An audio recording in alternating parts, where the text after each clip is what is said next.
নওয়াজের আব্বার নাম কি? হযরত সৈয়দ গিয়াসউদ্দিন রহমাতুল্লাহি আলাইহি। ওনার আম্মার নাম কি? হযরতে উম্মুল ওয়ারা। বাবা চলে গেলেন দুনিয়া থেকে, মাও চলে গেলেন। এ সন্তান, বাবা বাজার থেকে বাজার করে আনার পরে তুমি খাও। কেমনে বাজার করে 3 বেলা টের পাও না। বাবা মারা যাওয়ার পরে দেখবা আগের মতন বাবুগিরি ঘোরা যাবে। সংসারের দায়িত্ব নিলে বোঝা যায় বাপ কেমনে চালায়। তো ওই সন্তানের আব্বা খাজা গরিব নওয়াজের আব্বা চলে গেছে, আম্মা চলে গেছে। সংসারের দায়িত্ব হুজুরের কাছে, তিনি বাগান পরিচর্যা করতেছে। আল্লাহু আকবার কন্যা কেন? কি পরিচর্যা করে? তখন ঠিক ওই মুহূর্তে একজন লোক বাগানের মধ্যে আসছে, পিছনে একটা ব্যাগ নিয়ে। ওনার চেহারাটা এত সুন্দর, গায়ের ভিতরে সুঘ্রাণ, বলেন না সুবহানাল্লাহ। খাজা গরিব নওয়াজ বাগান থেকে ফল তুলে দরবেশকে খাওয়ালেন। দরবেশ বলছে, তোমার নাম কি বাবা? তখন তিনি বলতেছেন, আমার নাম হলো হাসান। জোরে কোন নাম কি? কয়, তোমার নাম যেমন হাসান, হাসান অর্থ যেমন সুন্দর, তুমি এত সুন্দর মেহমানদারি করেছো, তোমার চেহারা যেমন সুন্দর, তোমার ভিতরটাও সুন্দর।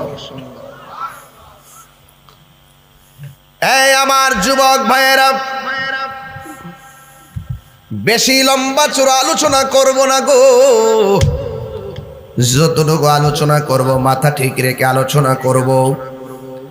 এবার দরবেশ ডাক দিয়ে কয়, হে হাসান, আমি তোমার কাছে খাবার চাই নাই, তুমি আমারে খাবার দিয়েছো।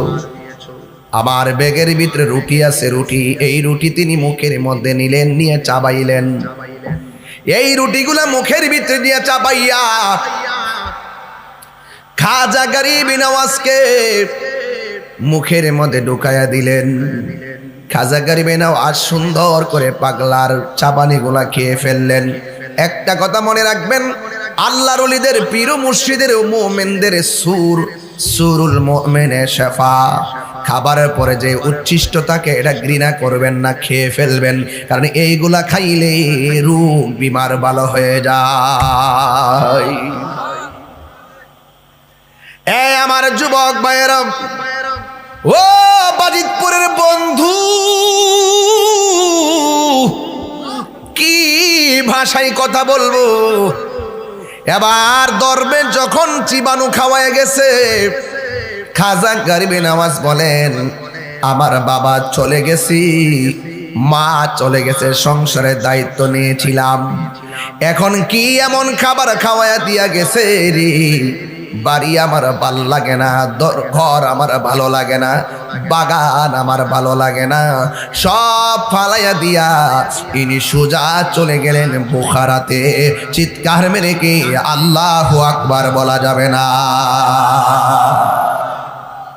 যাওয়ার সময় সাথে একজন মানুষ ছিল, যার নাম হলো কুতুবউদ্দিন। 2 জন বুখারার মধ্যে গেল, শরীয়তের ইলম, তরিকতের ইলম, হাকিকতের ইলম, মারিফতের ইলম, কোরআন সুন্নাহর আলোকে ইলম শিক্ষা শুরু করলেন। হঠাৎ করে খাবার যে খাইলেন, মনের ভিতরে একটা আধ্যাত্মিক বাসনা জেগে উঠেছে। বন্ধুরা রে আমার,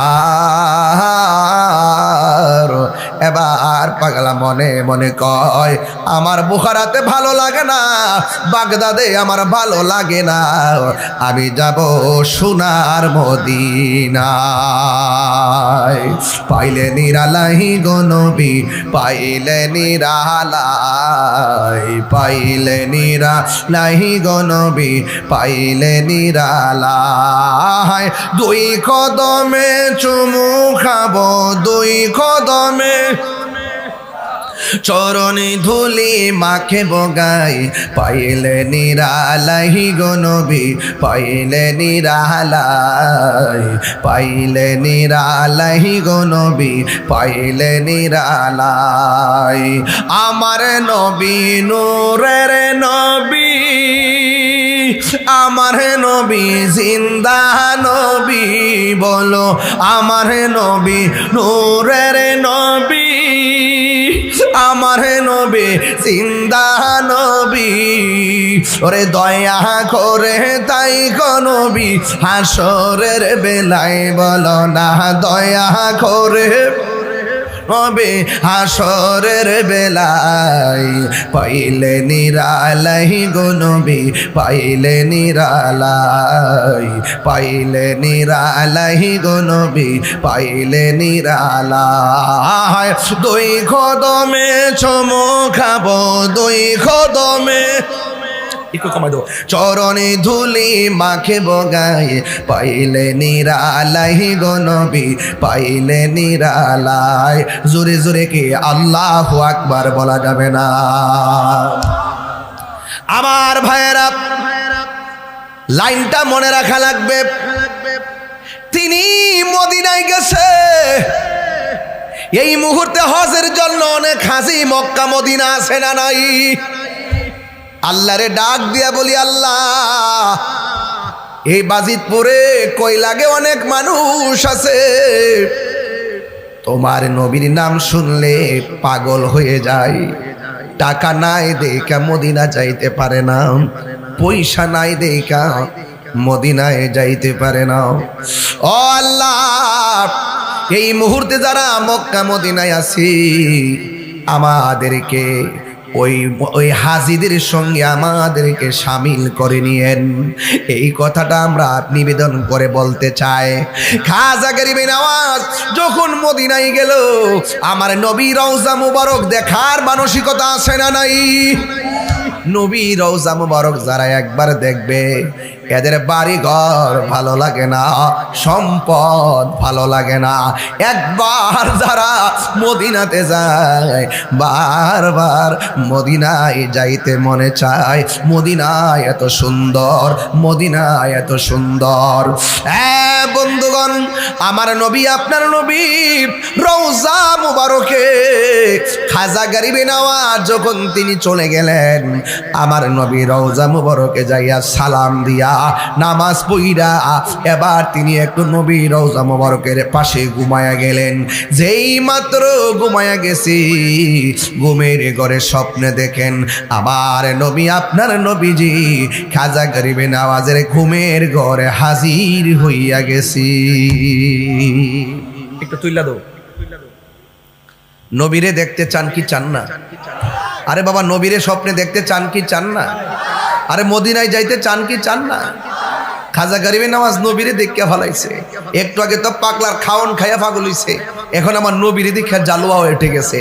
জোরে জোরে কি সুবহানাল্লাহ কইতেন না? নবীকে স্বপ্নে দেখা সৌভাগ্যের ব্যাপার। যারা নবীরে স্বপ্নে দেখে তাদের জন্য জাহান্নামের আগুন কি হয়ে যায়? তো যেই নবীরে দেখলে জাহান্নামের আগুন হারাম হয়ে যায়, সেই নবী কি আমাদের মতো? আমাদের মতো বললে কি ঈমান থাকবো? মরার পরে বুঝবা নবী কি জিনিস। মরার আগে নবীর নাম শুনলে কলিজাত আগুন ধইরা জায়গা, মরার পরে দেখবা নবী ছাড়া কবরে কেউ আপন হবে না। আপন হবে? হবে না। এবার ওই খাজা গরিবে নওয়াজ আমার নবীর দেখা ঘুম থেকে তিনি উঠে গেলেন।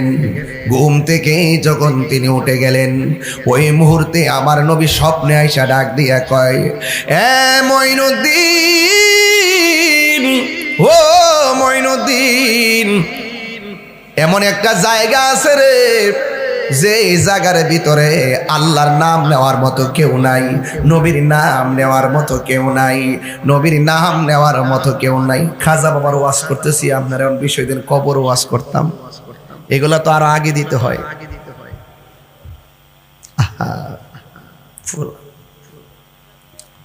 যাক, এটার ভিতরে আমি ঢুকাই দেবো, যেভাবে সিস্টেম করুন যা আর কি, কারণ আমার নবীর আলোচনা চলতেছে তো, আর ওই কবরও তো নবী আপন হবে।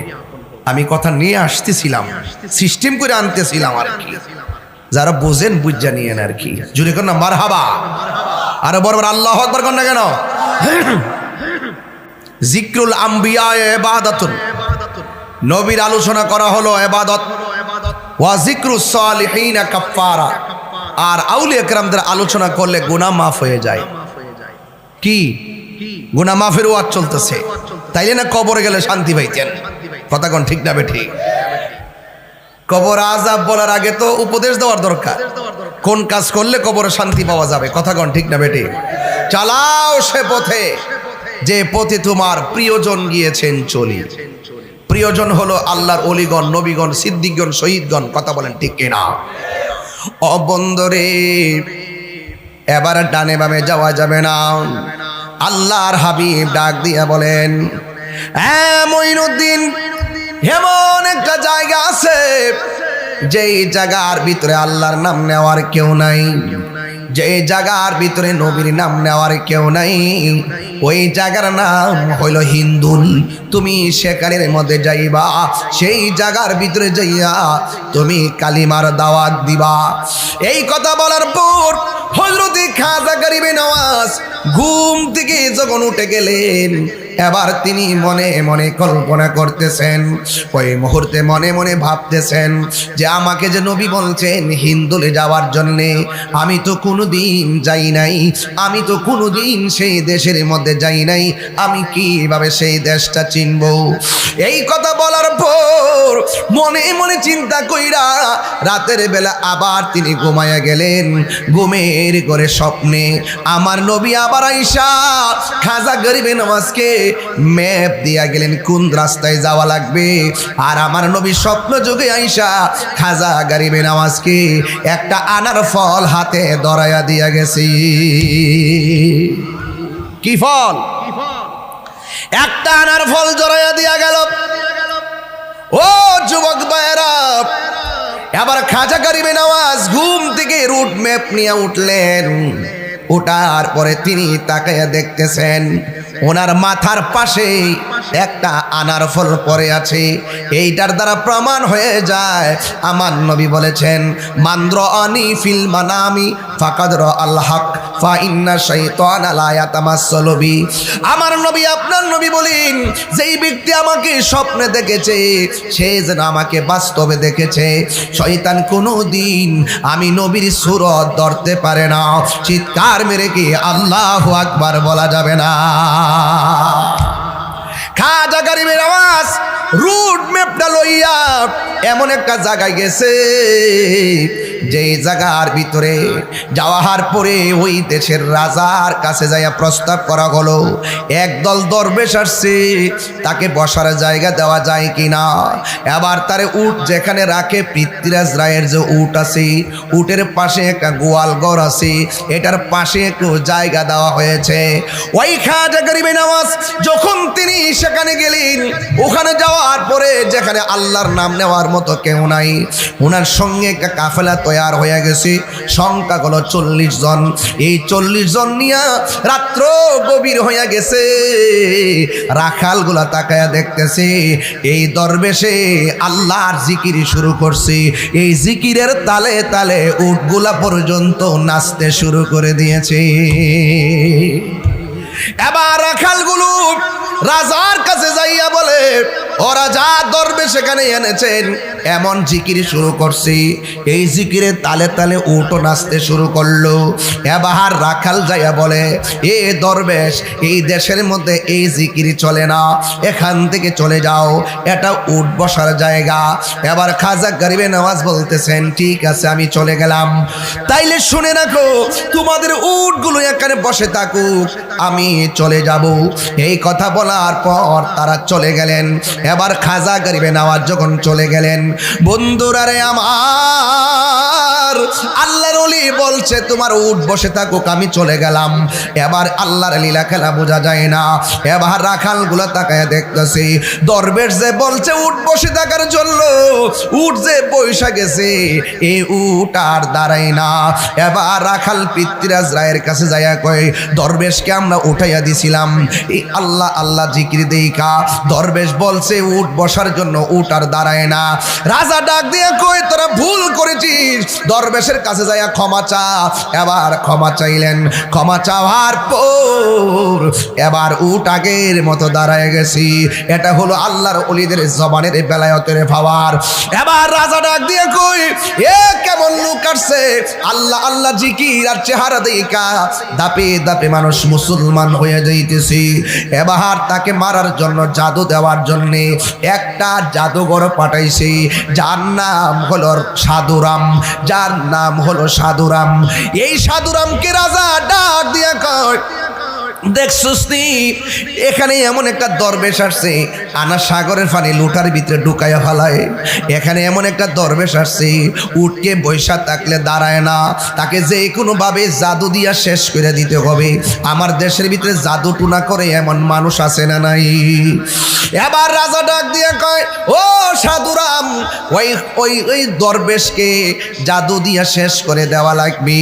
ওই মুহূর্তে সাধুরাম কয় ব্যাপার না, জীবনে অনেক লোকেরে আমি শেষ করে দিছি, আমার জন্য কোনো ব্যাপার না, পাগল বানায়া ছাইরা দিমু। এবার সাধুরাম গেছে জাদু দেখাইবার জন্য, যাইয়া দেখতেছে খাজা গরিবে নওয়াজ ঘরের মধ্যে বইসা বইসা মুরাকাবা করতেছে। মুরাকাবা মানে হলো ধ্যান করা, মুরাকাবা মানে হলো চিন্তা করা, মুরাকাবা মানে হলো একটু ভাবনা করা।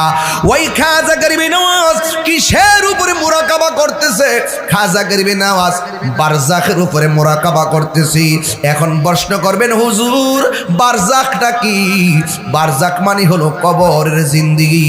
ওই কবরের জিন্দেগি করার জন্যে হাঁটু গাইরা তিনি বৈশা বৈশা চোখ দুইটা বন্ধ করলেন। বন্ধ কইরা মনে মনে ভাবতেছেন আমি কোথায় ছিলাম, কোথায় থেকে কোথায় আসলাম, এখান থেকে আমি আবার কোথায় যাব। এই চিন্তা করলো, আমি যেখানে আসছি এটার নাম হলো দুনিয়া, এই দুনিয়া থেকে আমার চলে যাওয়া লাগবে। বাজিতপুরের বাবা ঘন ঘন বৃষ্টি হইতেছে, তোমার বাবার কবরে পানি ডুইকা গলা পর্যন্ত হয়ে আসি, হাড্ডিগুলা বাসতেছে, কিন্তু কবরের খবর নেওয়ার জন্য তুমি যাও না। অথচ মাথায় যেন বৃষ্টি না পড়ে, মাথার উপরে একটা সামিয়ানা দিয়ে দিলেন, কোন মাথার মধ্যে বৃষ্টি না পড়ে। অথচ এই বৃষ্টির পানিতে কবরবাসী আপনজনরা কবরে বাসতেছে, মা বাসতেছে, বাবা বাসতেছে, সন্তান বাসতেছে। সুখে কিনা দুঃখে আছে কেউ বলতে পারে না রে বাবা। এটাই হলো দুনিয়া থেকে ছেড়ে যাওয়ার জায়গা। এই জন্য বেশি বেশি মুরাকাবা করবেন। মুরাকাবা করার সময় এমনভাবে হাত দুইটা রাইখা চোখ দুইটা বন্ধ করবেন। বন্ধ করার পরে বলবেন কোথায় ছিলাম। নিজের বিবেককে প্রশ্ন করেন, বিবেক উত্তর দিল আল্লাহর কুদরতের উপরে। এরপরে কোথায় আসলা? কয় আল্লাহর রহমতের উপরে। বিবেককে প্রশ্ন করো, এরপরে কোথায় ছিলা? কয় রুহু জগতের ভিতরে। এরপরে কোথায় ছিলা? কয় বাবা এবং মায়ের মাধ্যমে দুনিয়াতে। দুনিয়াতে আসার পরে কি হলো? কই দুনিয়াতে আসার পরে চললাম ফিরলাম, কিন্তু একদিন আমার চোখের সামনে বাবা চলে গেছে, একদিন আমার চোখের সামনে নানা চলে গেছে, আরে একদিন আমারও চইলা যাইতে হইব। এটার নাম হইল আত্মসমালোচনা, এটার নাম হলো আত্মশুদ্ধি। আমাকেও চলে যাওয়া লাগবে। আমি দুনিয়াতে আইলাম, আমার বাবার এলাম যেমন হয়েছে, আমি মারা যাওয়ার পরে আমার এলাম এমন হবে।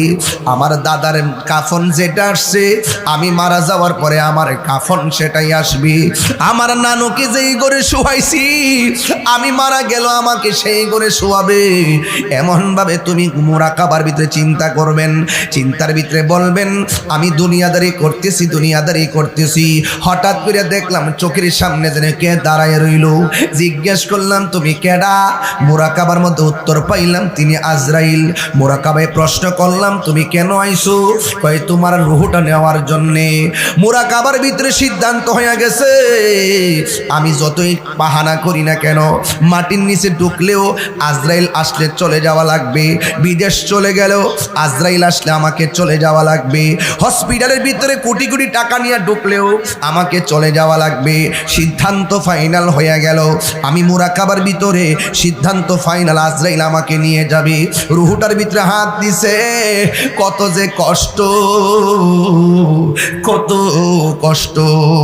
অনেক মানুষের বুঝি নাক দিয়া রক্ত চলে আসে, অনেকের বুঝি কান দিয়া রক্ত চলে আসে, অনেকে বুঝি পায়খানা পসরা কইরা বাসায়া দেয়, অনেকে বুঝি হাড্ডিগুলা খুইলা যায়, অনেকের বুঝি রগগুলা টাস টাস করে ছিঁড়া যায়। মুরাকাবার মধ্যে সিদ্ধান্ত হয়ে গেল, আমি বেঈমান হলে আমার রগ ছিঁড়ে যাবে। মুরাকাবার ভিতরে সিদ্ধান্ত হলো, আমি বেঈমান হলে আমার রক্তগুলা পানি হয়ে যাবে। আমি বেঈমান হইলে জিহ্বাটারে কামড় দিয়া চোখ দুইটারে উল্টাইয়া দিব। এটাই সিদ্ধান্ত হয়ে গেল। আজরাইল আমার দল্ল, এই দুনিয়ার মানুষ টাকার ভাগ নেই, পয়সার ভাগ নেই, বাড়ি ঘরের সম্পদের ভাগ নেই, কিন্তু মরণের কষ্টের ভাগ পৃথিবীর কেউ নেই না রে। এটাই হলো সবচাইতে বড় বাস্তবতা। ও বন্ধুরে, বন্ধুরে, ও বাবা, মুরাকাবার মধ্যে রুহুটা বের করে নিয়ে গেল মজলাম। মনে মনে ভাবলাম আমার রুহুটা নাই। ও এটাই তো সিস্টেম। মসজিদের খাট আমার বাড়িতে বুঝিয়ে এসে গেছে, বাজিতপুরের দোকান থেকে সাদা কাফনের কাপড় বুঝিয়ে এসে গেছে, বড়ই পাতার গরম জল রেডি হয়ে গেছে, চতুর্দিকে মশারি টানাইছে। কেহ লইল আতর লোবান, কেহ লইল জল, কেহ লইল বড়ই পাতার, কান্দে নয়ন জলে বাঁশেরে, কান্দে হাই হায় রে সবাই, হায় হায় রে। মা কান্দে, বাবা কান্দে, কান্দে আপন জন, কান্দে আকান দিয়া জনম বিদায় বুঝি দিবে রে, কান্দে হায় হায় রে সবাই, হায় হায় রে, হায় হায় রে সবাই। সবাই চোখের পানি ফালায়া কান্দে, কিন্তু কেউ আমার গোসলখানার ভিতরে ঢুকে না। ডরায় ডরায় ভয় পাই। মরা মানুষ দেখলে ঘৃণা করে, অথচ পেটের মধ্যে চাপ দিয়া পায়খানা বাইর কইরা টিস্যু দিয়া পরিষ্কার কইরা দিবেন, দেখবেন আপনি মারা যাওয়ার পরেও আপনার মায়া করে এমন করে আপনাকে পরিষ্কার কইরা দিব। ও বন্ধুরে, জীবনে যদি চলতে চাও, ফিরতে চাও, মরা মানুষরে যখন গোসল করাইব, একটা বার গোসলখানার মধ্যে যায় না আব্বা, ও বাপরে, ফাউডার মধ্যে দইরা কইয়া দিয়া যায়। যদি একটা মানুষ মারা যায়, যদি দুনিয়াদারির ফাল্লায় সব বললা যান, মানুষটারে গোসল করাইলে মশারির ভিতরে যাইয়া ডুববেন, ডুইকা ডিকা মনে মনে ভাববেন, হায়রে মানিক, এই মুখ দিয়ে না কত কথা কইছস, একটা ইঞ্চি কথা কস না। মানিক মিয়ার মুখ লড়ে না, এই চোখ দিয়া না সব দেখছস, একটু তাকায় দেখস না কে আইছে, মানিক মিয়ার চোখ খুলে না। এই হাত দিয়ে না কত দাখর পাকর করছস, একটা বার হাতটা তুলস না, মানিক মিয়ার দিয়ে হাত লড়ে না। কই তুই সিতিয়া শুয়ে রিসুস কেন, একটু ডান কাতস না, মানিক মিয়া ডান কাত হয় না। একটু পাটা সোজা হইয়া রইছে, একটু দাঁড়াস না, মানিক মিয়া দাঁড়াইতে পারে না। এই চিত্র দেখে মনে মনে ভাবেন না, আজকে মানিক মিয়া লড়ে না, কালকে আমি মরলেও আমিও লড়ব না। কথা কন ঠিক কিনা? বন্ধু মসজিদের খাট এসে গেছে, আমারে কসকো সাবান দিয়া উজু করাইয়া খিলাল করাইয়া আমারে গোসলটা করাইলো। এবার গোসলটা করাইয়া আমারে নাকি দিয়া তোলা ঢুকাইছি, নাক দিয়া যেন পানি না ঢুকে, কাহান দিয়া তোলা ঢুকাইছি, এই কাহান দিয়া যেন পানি না ঢুকে। হাই রে, এইভাবে বুঝি আমারও তুলা ঢুকাইব, এইভাবে বুঝি আমার ব্লেজারটা খুইল্লা ফলাইব, আমার জামা কাপড় সব খুইল্লা ফলাইব, আমার আংটিটা পর্যন্ত খুইল্লা ফলাইব, কোমরের কাইতনটা খুইল্লা ফলাইব। আসো মুট কইরা যাইবা মুট সাইরা, এমন কাপড় পরবা যেই কাপড়ে কোনো সিলাই নাই, এমন কাপড় পরবা যেই কাপড়ে কোনো পকেট নাই। তোমাকে চলে যাওয়ার প্রস্তুতি চলতেছি। মুরাকাবার ভিতরে মনে মনে ভাববেন, হাই রে আমারে গোসলটা করাইয়া আমারে খাটের মধ্যে শুয়াইল, যে খাটের মধ্যে কোনো বিছনা নাই, শক্ত বিছনা শুয়াইয়া দিছি রে। চারজনে কান্দে লইয়া মুরাকাবার ভিতরে চিন্তা করবেন, চারজনে কান্দে লইয়া আমারে জানাজার ময়দানে লইয়া যাইব। হাজার হাজার মানুষ আমার জানাজার ময়দানে দাঁড়াইয়া যাইব। এ মানুষ আইসা আমার লাশের পাশে দাঁড়াইয়া কইব, একটি সুখ সংবাদ, মাইয়েত আমার চাচা, চলার পথে কোনো লেনদেন করলে আমরা আসি দিয়া দিমু, আর না হয় যদি কথাবার্তায় কষ্ট দিয়া থাকে আল্লাহর হস্তে আমি মাইয়েতের পক্ষ থেকে ক্ষমা চাই, আল্লাহর হস্তে মাফ করে দিবেন। ও আব্বুরে, আরেক বেটা আমার লাশের পাশে দাঁড়াইয়া মাফ চাইব কি লাগে রে? দুনিয়াতে থাকিয়া কি আমরা মাফ চাইতে পারি না? একটু মাফ চাইতে পারি না?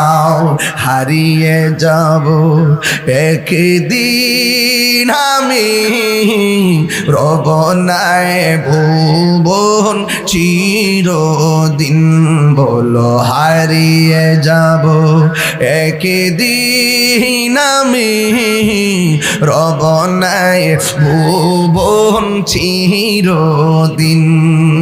ক্ষমা করে দিও তোমরা আমায়, বলো ক্ষমা করে দিও তোমরা আমায়, ভুল করে থাকি যদি কোনো দিন, হারিয়ে যাব একদিন আমি, রব নাই ভুবন চিরদিন। এই পাশে বাগানে বা গোরস্থানে এমনি শোয়ানা বাসটি গত পরশুদিন দেখছি কবরের চাপের কারণে এই সাইডের যে বাসটি এমনি কাটতে পইরা গেছে, আর কবরের লাশটা প্যাকের মধ্যে পইরা রইছে।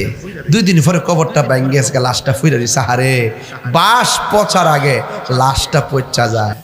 বাসে বাগানে বা গোরস্থানে হয়তো দিবে মোরে কবর, তোমরা আমায় যাবে ভুলে, রাখবে না জানি কোনো খবর, পড়বে কি মনে আমার কথা, ফেলবে কি অস্ত্র কোনো দিন, হারিয়ে যাব একদিন আমি, রব নাই ভুবন চিরদিন, বলো হারিয়ে যাব একদিন আমি, রব নাই ভুবন চিরদিন।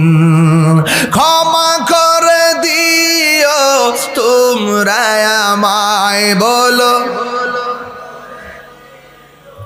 তোমরা আমায়, ভুল করে তাকি যদি কোনো দিন হারিয়ে যাব একদিন আমি রবনায় ভুবন চিরদিন আল্লাহ রাই তৈলে ডরাই রাতি পুহাইলে ডর বয়স কহলি বইলা যায়।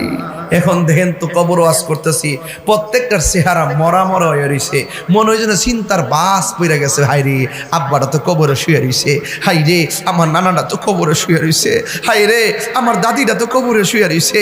এই কবর তো আমরা ফিরে থাকবো রে, বাড়ির জায়গায় বাড়ি থাকবো, গাড়ির জায়গায় গাড়ি থাকবো, মাঠের জায়গায় মাঠ থাকবো। আরে তৃতীয় বার্ষিক মাহফিল তাহিরি চইলা গেলে মনে রেখেন না, চতুর্থ বার্ষিক মাহফিলটা বন্ধ থাকবো, হতেই পারে না। আমি চইলা গেলে আমার জায়গাতে আরেকবার আয়া ওয়াজ করবো, আমার খবর লইতো না। এটাই পৃথিবী, এই জন্য বলছি সবার চেহারা বাস পইরা গেছে। আল্লাহ রাই তৈলে ডরাই রাইতে পুহাইলে ডর বয়স কলি বইলা যায়।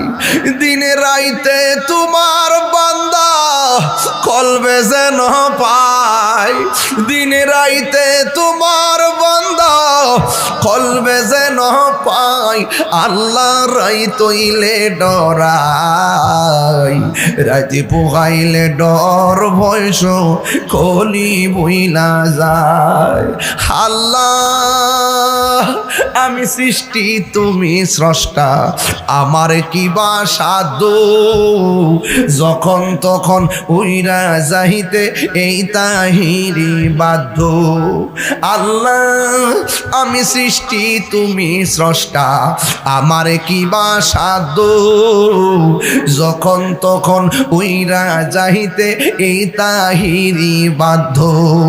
সব ক্ষমতার প্রতিপাদ্য হর হামেশা গাই, সব ক্ষমতার প্রতিপাদ্য হর হামেশা গাই।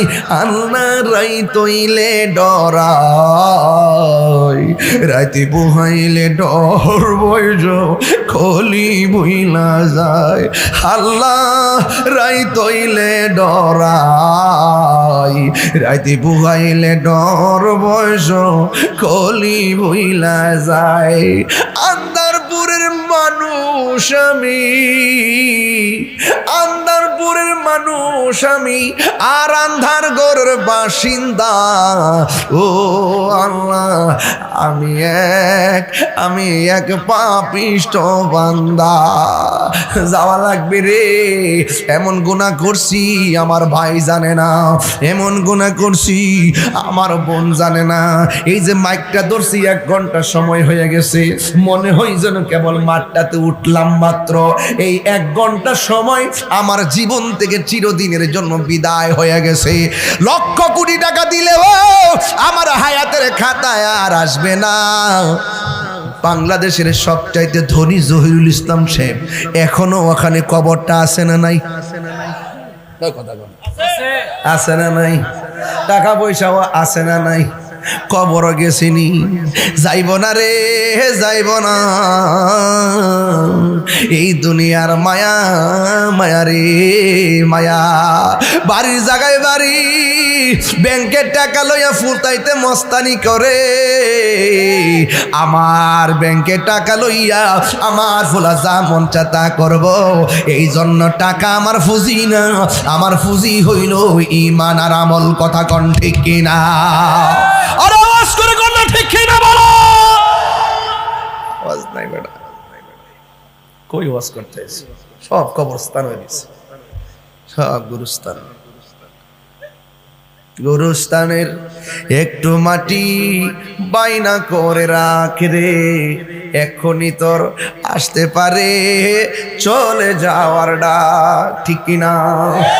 ফুলা ফান্ডি ফেল চায়া কিন্তু বিষয়টা ফাল্টাইছি, বুঝছেন নি? কইতে কই ঢুকছি, খাজা বাবার মোরা কাবা দিয়া ঢুকছি, বুঝনি? এইটারে তাহিরি কর।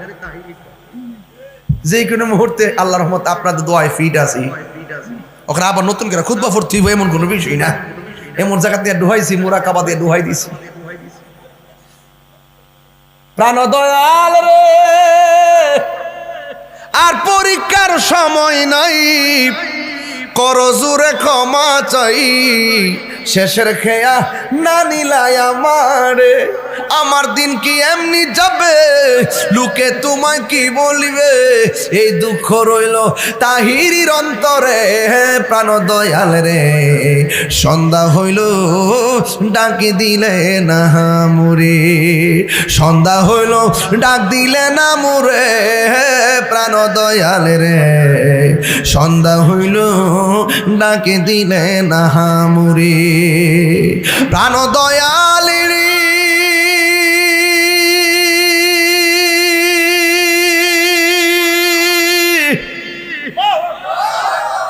গৃহস্থেরা দলে দলে হাঁস মুরগি কতই পালে, সন্ধ্যা হলে ডাক দিয়া লয় ঘরে।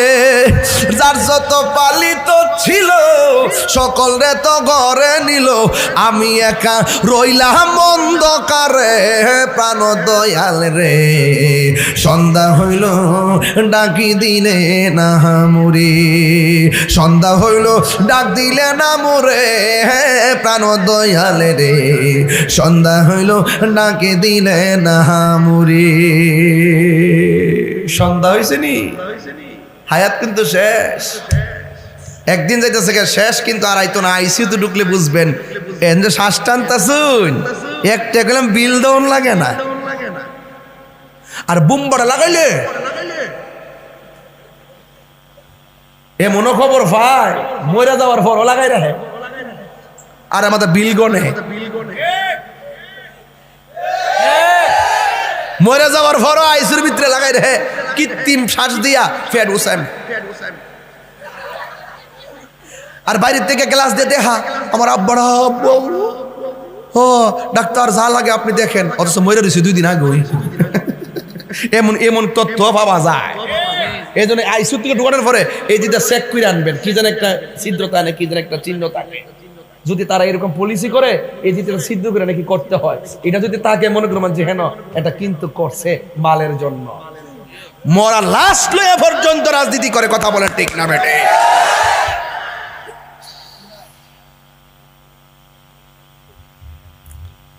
আপনার মনে কষ্ট হইতেছে আজকে, আমার আজকে বুঝতে অসুবিধা হইতেছে। হ্যাঁ, ওই যে গানটা গাইলে তেমনি গানটা, আমার মরণের কতদিন বাকি আমি জানি,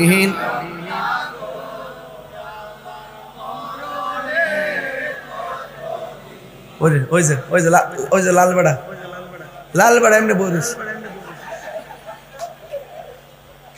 মানে এই বেড়া নতুন, এই বেড়া গজল গাইতো না, এমনি ছায়া প্রেমের সাথে জুলতাস। কন্যা কন্যা আমার মরণের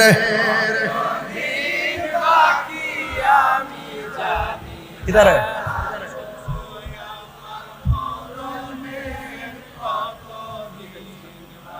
শেষ হইতো আর কি। মারহাবা গন, আরেকটা দিছে কাগজ, কহিটা গো ও এটা দাঁড়াইছিলে। আচ্ছা, এটা হক করেন দেখে তোর কাগজের ঠেলা আমি বাঁচতেছি আজকে। জিকির হইব আজকে একটা ইনশাল্লাহ। হারইয়া ওই তো ইনশাল্লাহ দাঁড়ায় জিকির জায়েজ আসেনি, ওহন আমি করি না। মানুষ এটার কাইটটা গান বানা, ডিজে বানায় সাইরাতে পরে আমার বরক বাসতে ইত্যান, ওখানে আমি নাই বাজি। এখন চালাক হয়ে গেছে, কিছুটা তো বুঝি, বয়স টয়স হয়েছে না, 40 তো ভার হয়েছে, এই জন্য একটু বুদ্ধি করে চলি আর কি। দেখছেন না সুৎকুর কেমনে ধরছি, বুঝই তো ধরছি, মাথা লই তো ধরছি, তাই না যাতে ফালাই তো না পারে, তাই না খালি আইতনার ভিতরে রাখুন, তাই না জবাব দেওয়া লাগবো। হামের কারণে 311 জন শিশু মারা গেছে, 45,000 মৃত্যু, 45,000 আক্রান্ত, অথচ সে অবহেলা করে টিকাগুলো আনে নাই। ওয়ার্ল্ড হেলথ অর্গানাইজেশন বলার পরেও আনে নাই। ছোট বাচ্চাগুলো মৃত্যুবরণ করতেছে, এটার জন্য জবাব দিতে হবে। কথা বলে ঠিক কিনা বলে? দেশের খবর রাখি আমরা, দেশের খবর রাখি। এখন রাখতেই বা রাখার সময় আসছে, আর খানকায় বই থাকলে চলতো না। ফিসাবুজের মতন রাজপথে মিলাদুন নবীর পতাকা লামতিব। হাত তুলে কন, স্লোগান দেন।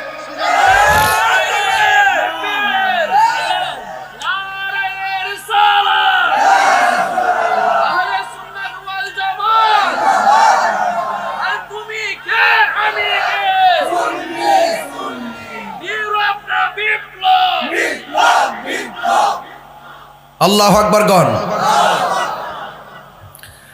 গভীর মনোযোগ, কথা বলবেন না প্লিজ। আমি একটু রেস্ট দিছি আপনাদেরকে বুঝার জন্য।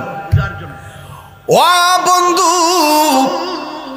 আমার লাশের পাশে আরেকজন দাঁড়ায়া মাফ চাইব, তাহলে আমরা আগে বাজান যদি কষ্ট দিয়ে থাকি আল্লাহর রাস্তা মাফ করে দিন। অনেক কষ্ট দিছি, কথাবার্তা দিয়ে কষ্ট দিছি, আল্লাহর রাস্তা মাফ করে দিন। আমি জানি আপনারা সবাই আমার জানাজা যাইতে পারতেন না, ব্যস্ত থাকবেন। এখন যেমনি বাঙ্গায় পড়ছি না ফরওয়ার্ড খরচ করিয়া, ওই সময় জানাজা যাওয়ার সময় আরে যে দূরে রে 200 টাকা লাগে।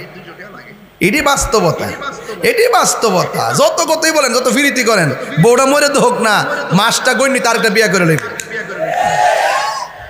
বউ দেখছি না না, আমার ছেলের দিকে থাকে 5 দিন পরে যখন জামাই মরে গেলে বউর কাছে আয় না মানুষে, না না আমার ছেলে মেয়ের দিকে তাকাইলে আমার যাওয়া সম্ভব না। যখন কয়েক মাস জাগা পাশের বাড়ি মহিলা এক, আর কত একলা একলা থাকবে।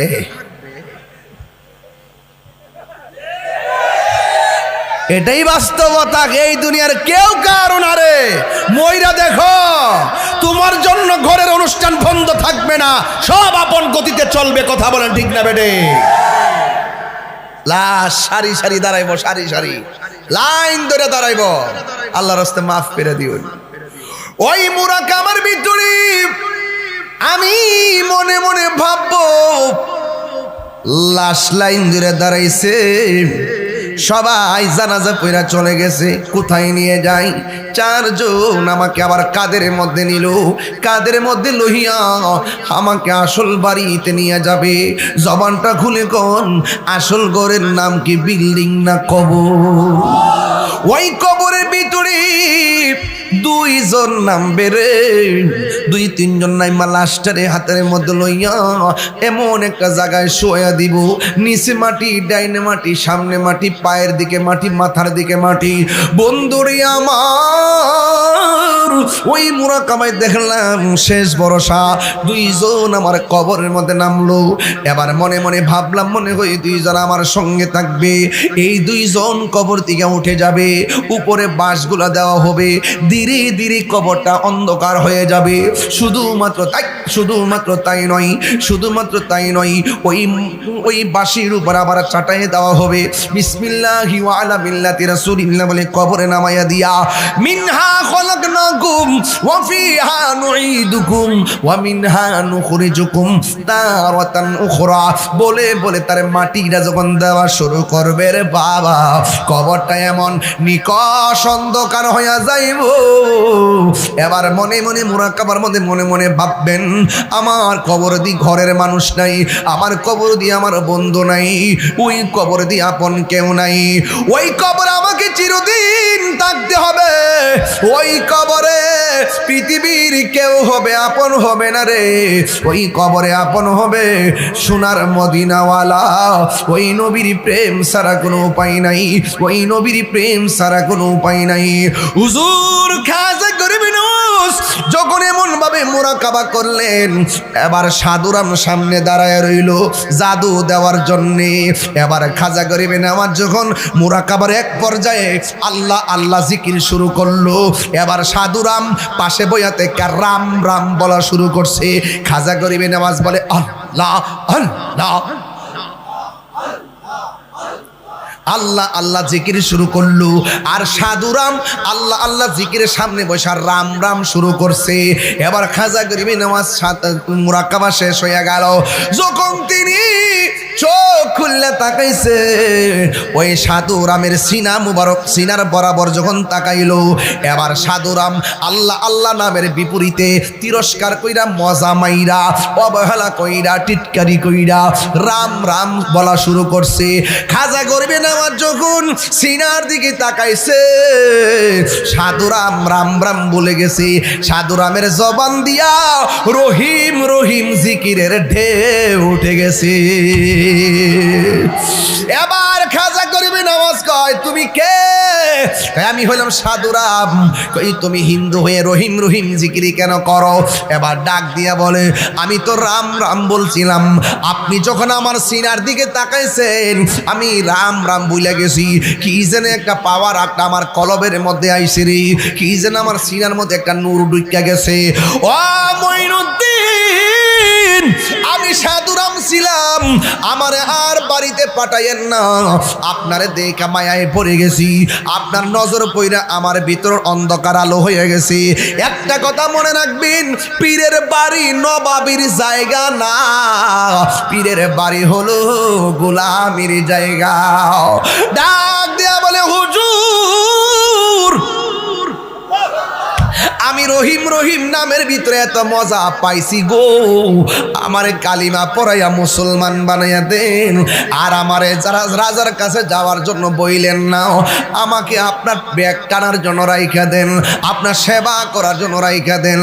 ও বন্ধু, সাধুরাম জাদু করতে আইসা কালিমা পইরা মুসলমান হইয়া গেছে। আমার জবান খুলে করে হেদায়াতের মালিক কে? এই আওয়াজে মানি না, জবান খুলে বলো হেদায়াতের মালিক কে? এ বন্ধু, দুনিয়াতে তাইকাই উসিলা করো, যিনি জানে তার কাছে যাও, যদি তুমি না জানো তার কাছে যাও, যিনি জানে তার কাছে যাও। ও যদি যদি ফাসালু আহলা যিকরি ইন কুনতুম, আই যদি তুমি না জানো তাইলে একটা কাম করো, যদি তুমি না জানো যিনি জানে তাকে জিজ্ঞাসা করো। এই জন্য বন্ধু, কেন আমরা ওলি আল্লাহর দরবারে যাই? একমাত্র নবীকে পাওয়ার জন্য। এখন নবীকে না হয়, নবীকে স্বপ্নে স্বপ্নে দেখলে জীবনের গুনাহ মাফ, নবীকে নবীরে যদি মরণের ঘাটে পাই মরণের যন্ত্রণা মাফ, নবীকে কই নবীরে যদি কবর পাইয়া যায় তাইলে আমাদের জীবনে আমাদের কবরে আসান হয়ে যাবে। নবীকে কই হাসরের ময়দানে তিনি দাঁড়িয়ে যাবে। সব নবী যেই দিন নাফসি নাফসি বলে কাঁদবে, ওই কঠিন মুসিবতে আমার নবী আপনার নবী বলেন হাসরের ময়দানে কয়েকটা ঘাট হবে। একটা ঘাট হবে ফুলসিরাতের মধ্যে, এই ফুলসিরাতটা বড় কঠিন। এই দুনিয়ার মধ্যে কত ব্রিজ আছে, আসিনি? বৈরবের ব্রিজটা পারিলাম, নিচে দেখলাম আগুন, ঠিক কিনা? ও ঠিক বলে কি পাগল নাকি আসলে? আমি ওয়াজ করতেছি, কই বই রয়েছি বুবা সম্মেলন, বৈরবের ব্রিজের নিচে আগুন, তাই ঠিক করলে গেলে গে বেড়াটা করে বেড়াটা মনে করছে আমি নতুন আইছি। বৈরবের ব্রিজের নিচে গীতা কথা কয় না, আরে কথা কয় না কেন? পানি পানি, বুঝুননি? আমার ওয়াজ মাথার আছে না, কাটা কাটা দিয়ে রাখতে হবে, কাটা কাটা সমান সমান দিয়ে রাখতে হবে, নাইলে চলতো না। তাই ব্রিজের নিচে কি কথা কনা? আরো জোরে, আরো জোরে। আমার নবী বলে আল্লাহ একটা ব্রিজ বানাইবো, একটা রাস্তা বানাইবো, একটা পুল বানাইবো। পুলের নিচে হলো আগুন, ওই পুলের নাম হলো ফুলসিরাত। ওই পুলটা হবে চুলের চাইতে চিকন, হীরার চাইতে ধারালু, এমন এক রাস্তা হবে নিকশ অন্ধকার কালো। আল্লাহ বলবে বান্দারে এই রাস্তা দিয়া পার হ, নিচে আছে জাহান্নাম, ওই পারে আছে জান্নাত। ঈমান থাকলে যাইতে পারবা, বেঈমান হলে কাইটা কাইটা জাহান্নামের মধ্যে পড়ে যাইবা। এখন বলো জাহান্নামের আগুন কেমন? এই দুনিয়ার আগুনের চাইতে 70 গুণ গরম হবে সেই আগুন। ও বন্ধুরে, জাহান্নামের আগুনের গভীরতা কত, জাহান্নামটা গভীরতা কত জানোনি?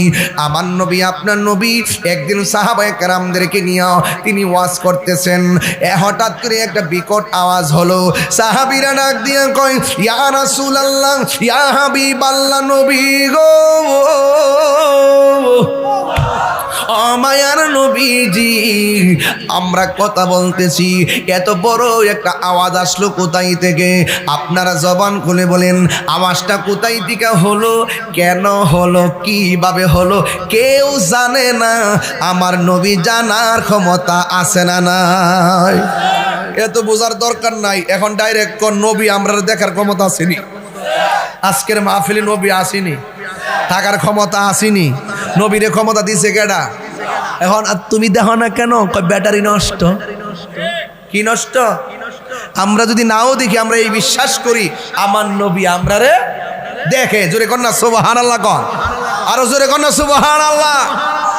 আরে তারে বাজিতপুর থেকে মদিনা অনেক দূরে হতে পারে, কিন্তু মদিনাওয়ালার জন্য বাজিতপুর দূরে নয়। কথা কোন ঠিক কিনা? ওই নবী সাহাবীরা কই নবী গো এত বড় আওয়াজটা কোথায় থেকে আসলো? এবার আমার নবী আপনার নবী ডাক দিয়ে কয় সাহাবীরা রে আমার,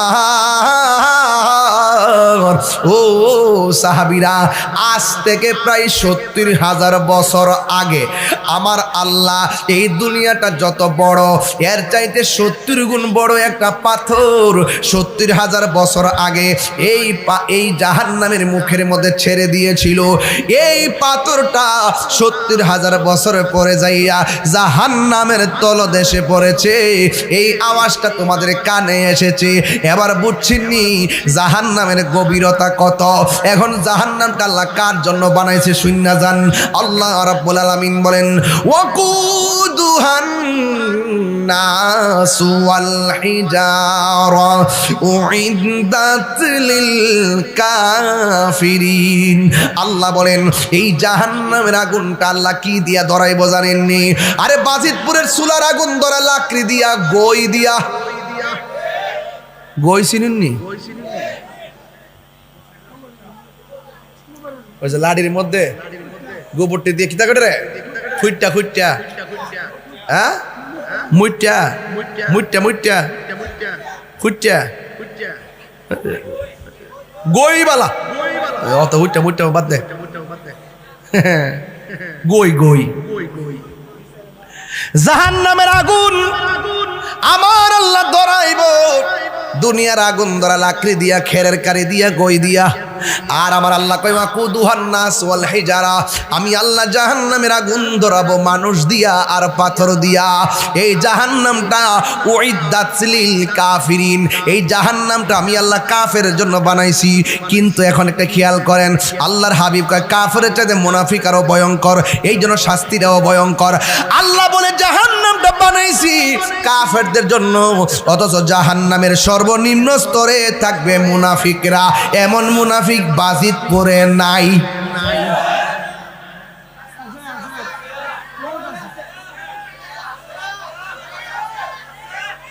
আসেনি